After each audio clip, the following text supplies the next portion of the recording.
let's go back to this. Maybe I can squeeze this discussion in. I'm supposed to be telling a story, you see. And I told the story with I guess they call it a prompt engineering. That's where you talk to AI and you tell AI what you want to do. In this case, I described to AI that I wanted to show an old man with his young teenage daughter, and he needs to get her married off because he's going to kick the bucket soon. By the way, for some reason, AI always messes up people's hands. I don't know what that's all about. 9 fingers and what, 4 fingers here? I don't know what's going on. And something kind of R-rated looking. Maybe that's her finger that broke off. Who knows? Bear's supposed to have 5 claws in each hand. We got 6 here and 7 there. Weird. But, that's the nature of the beast. We got to do the best we can. Let me tell the story.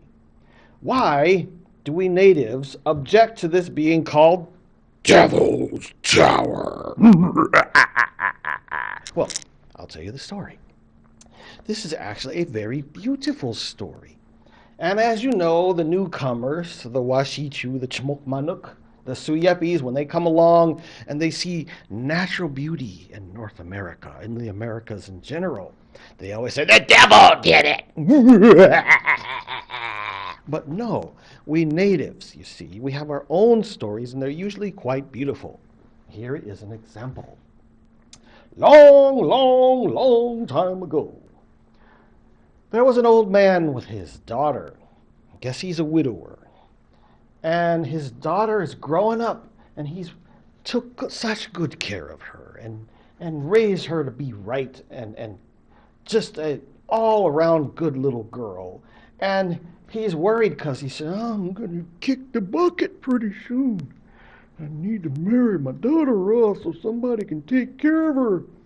And she says, oh, Dad, don't be such a fuddy-duddy.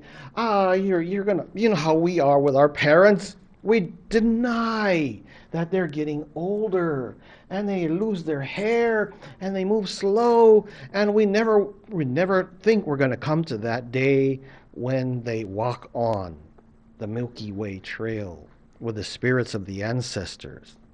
So the little girl was like that. She's a teenager. And the man insists, I gotta find you a husband. Gotta find you a husband. And so they decided they were going to vet some men. They're going to get the word out all across Indian country. And they're going to have all these, I've got a beautiful daughter. She needs a husband. And so men come from far and wide, and one guy's kind of this lazy dude, like, I'll marry your daughter. And the man says, well, what do you do? I live with my mom, and she does all the hunting and cooking and cleaning and fishing, and I just relax. And the father said, nope, nope, nope, next, get out of here.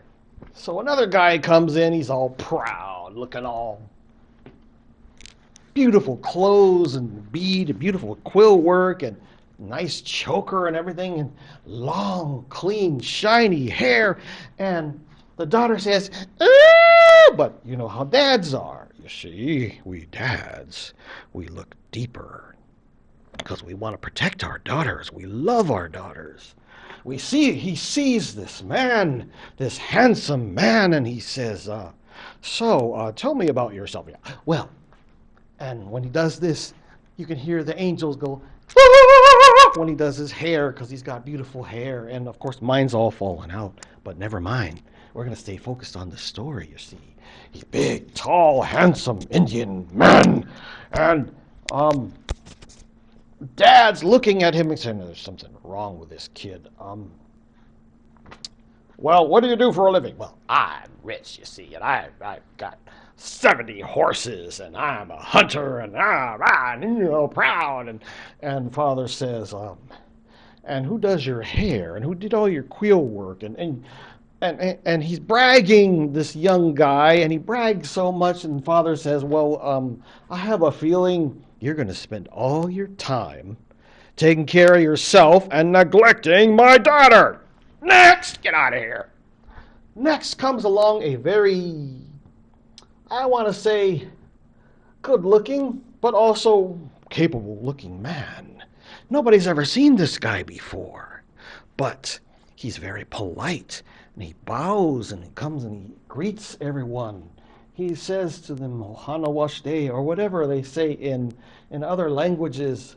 But he's very polite. He greets the old man. He's very kind to the daughter and humble. He wasn't all proud, you see.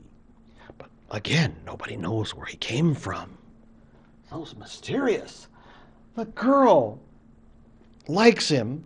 The father likes him. And they agree, you may marry my daughter. And so they get married, and the old father passes away. But before he passes away, he says, come here, daughter, I got to tell you something. Now, the tallest, mightiest trees may be smashed to toothpicks, to splinters. The biggest, tallest mountains in the world may be smashed into rubble. And all that will be left is a father's love for his daughter. And soon afterwards he passes away, or maybe those were his passing words. But the husband and wife, young couple, they do very well. They have a baby. I like how they put them in modern clothes, but that's all right. I like that style. But the father, he says to his young wife, there's one thing I have to tell you.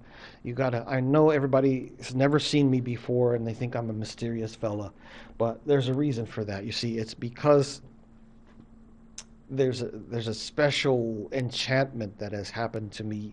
Whatever you do, I can't explain it, but whatever you do, please don't ever turn your back on me in anger. Always, always, always, I'll treat you with the greatest love and respect, but if you ever get angry, don't turn your back and march away from me like that. And a woman's, she's still in love with her husband. She says, okay, I won't do that.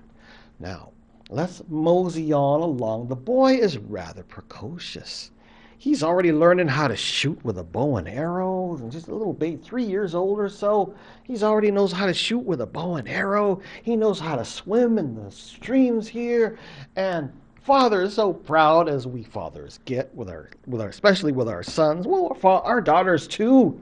But he says, I'm going to give my son a special gift. 5 years old, he gives a little boy a horse, a pony.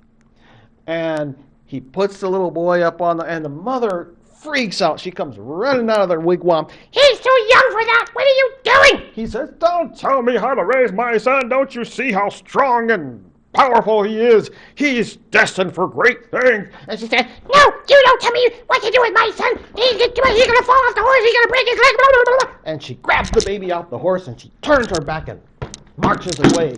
And as she's marching away, the man's voice, no!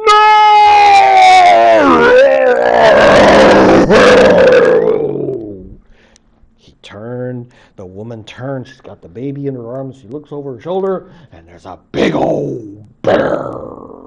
A giant bear, and it keeps getting bigger and bigger and bigger. And she goes, ah! And she grabs the baby and takes off running.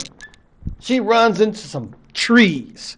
Big, tall, beautiful Douglas fir trees. And the bear goes, roar, and just knocks them away to splinters.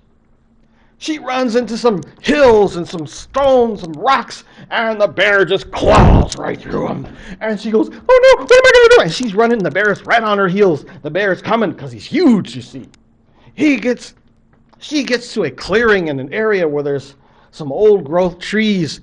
And she prays to her father's spirit, help me, Father, you said you'd always be there. And as she's praying, suddenly the ground goes and grows to this big, tall column.